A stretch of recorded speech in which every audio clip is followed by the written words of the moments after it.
మహిళలను ప్రోత్సహించి వారి కాళ్ల మీద వారు నిలబడేందుకు కాంగ్రెస్ ప్రభుత్వం ఇందిరా మహిళా శక్తి పథకాన్ని తీసుకొచ్చిందని హైదరాబాద్ మేయర్ విజయలక్ష్మి అన్నారు. జీహెచ్ఎంసీ పరిధిలో పలువురు మహిళలు స్వయం సహాయక బృందంగా ఏర్పాటు చేసిన మహిళా శక్తి క్యాంటీన్ను ప్రారంభించారు. టిఫిన్స్, మీల్స్, టీ ఇక్కడ వాళ్లే స్వయంగా తయారు చేసి నాణ్యతతో వడ్డిస్తున్నారన్నారు.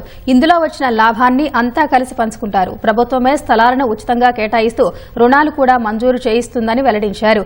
మహిళలందరూ ఈ పథకంపై ఆసక్తి కనబరుస్తూ ఈ అవకాశాన్ని సద్వినియోగం చేసుకుని వ్యాపారులుగా మారాలని సూచించారు. 10 లక్షల పైగా ఎవరైతే తీసుకుంటారో వాళ్ళకి ఎలిజిబుల్ ఉంటారో వాళ్ళు దీనికి క్వాలిఫై అవుతారు టు ఓపెన్ మహిళా శక్తి క్యాంటీన్.